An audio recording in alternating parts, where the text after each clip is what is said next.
Grâce et paix à vous dans le Christ Jésus. Aujourd'hui, j'aborde un sujet profond dans la parole de Dieu que j'ai intitulé « Satan tombant du ciel comme un éclair ». Nous lisons dans l'Évangile selon Luc, chapitre 10, à partir du verset 17 jusqu'au verset 19. Les 70 s'en revinrent avec joie, disant « Seigneur, les démons même nous sont assujettis en ton nom. » Jésus leur dit « Je voyais Satan tomber du ciel comme un éclair. Voici, je vous ai donné le pouvoir de marcher sur les serpents et sur les scorpions, et sur toute la puissance de l'ennemi, et rien ne pourra vous nuire. Regardez bien cela, bien-aimés.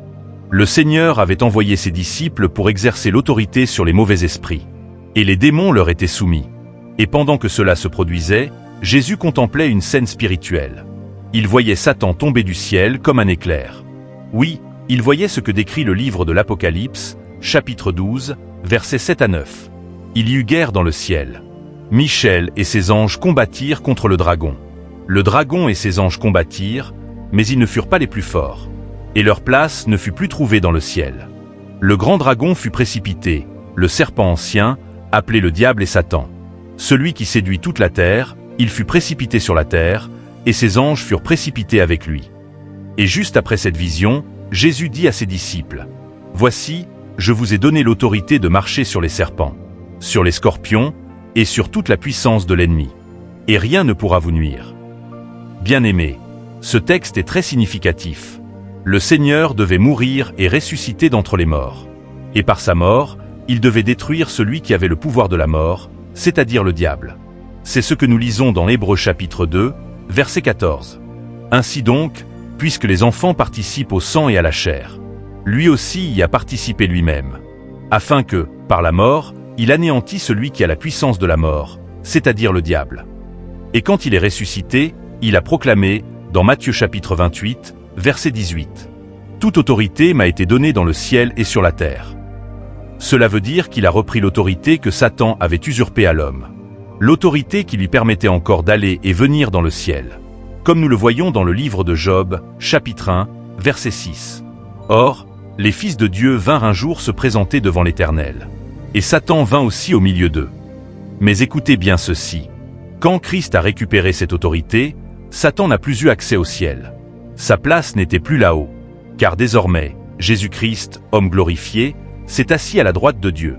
C'est ce que déclare Hébreux chapitre 1, verset 3. Après avoir accompli la purification des péchés, il s'est assis à la droite de la majesté divine dans les lieux très hauts. Et Satan, lui, a été chassé, lui et ses anges. Et là, bien-aimé, le Seigneur fait quelque chose d'extraordinaire. Il redonne cette autorité à l'homme, en son nom.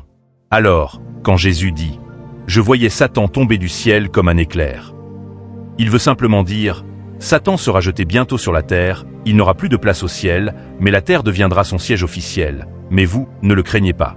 Il ne pourra rien contre vous. » Satan est vide. Il n'a plus de place au ciel, il habite désormais sur la terre. Souvenez-vous, dans Apocalypse chapitre 2, verset 13, le Seigneur dit à l'église de Pergame, « Je sais où tu demeures, là est le trône de Satan. » Mais dans Job chapitre 1, verset 7, il n'avait pas encore de lieu fixe. Et l'Éternel dit à Satan, « D'où viens-tu » Satan répondit, « De parcourir la terre et de m'y promener. » Voyez la différence. Depuis l'ascension du Christ, Satan a été jeté sur la terre. Il a maintenant un siège terrestre.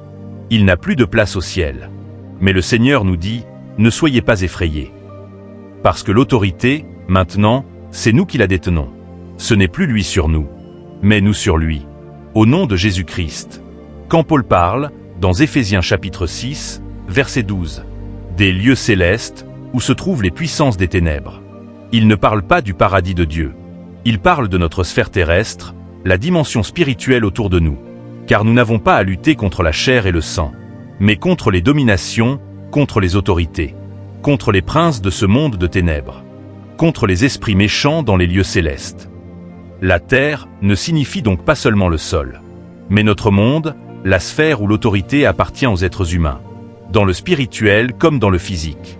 Et dans Apocalypse chapitre 12, verset 5, l'enfant mâle dont il est question, c'est le Christ lui-même.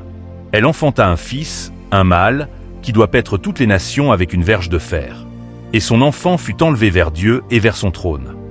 Et plus bas, au verset 12 du même chapitre, il est dit, « Malheur à la terre et à la mer. Car le diable est descendu vers vous, animé d'une grande colère, sachant qu'il a peu de temps. Mais ce malheur n'est pas pour nous les croyants. Ce malheur concerne la terre et la mer, c'est-à-dire ceux qui n'ont pas Christ. Mais pour nous, c'est tout le contraire. Malheur à Satan, parce que Christ est en nous. Lorsque Christ est monté au ciel pour s'asseoir à la droite du Père, il est monté avec nous. Et c'est pourquoi il est écrit dans Éphésiens chapitre 2, verset 6.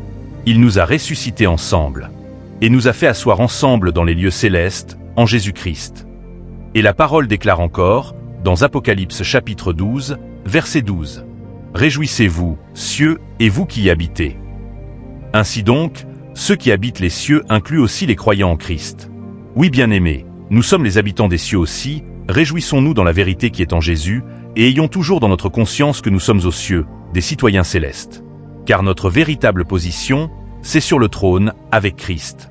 Voilà pourquoi Satan est en colère. Parce qu'il a perdu son autorité. Et maintenant, il attaque la race humaine. Il cherche l'adoration. Et sa colère s'enflamme contre ceux qui refusent de la lui donner. Et quant à nous qui avons Christ en nous, sa colère n'a aucun effet. Elle ne nous intimide pas, parce que nous savons qu'il a peur, et qu'il se soumettra à nous, au nom de Jésus-Christ. Il est renvoyé sur la terre sans autorité sur nous, Dieu l'a livré entre nos mains. C'est vraiment ce qui s'est passé après l'ascension du Christ. C'est pourquoi, quand vous voyez le diable sur votre chemin ou son œuvre, chassez-le et détruisez-la. C'est vous qui êtes le chef, et pas lui. Alors prenez votre autorité au nom de Jésus-Christ pour imposer la volonté de Dieu sur la terre.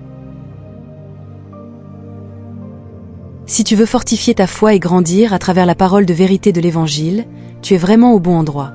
Abonne-toi à cette chaîne pour ne rien manquer des enseignements inspirants du Dr Souvien Joseph Népio. Et surtout, que le Seigneur te bénisse abondamment.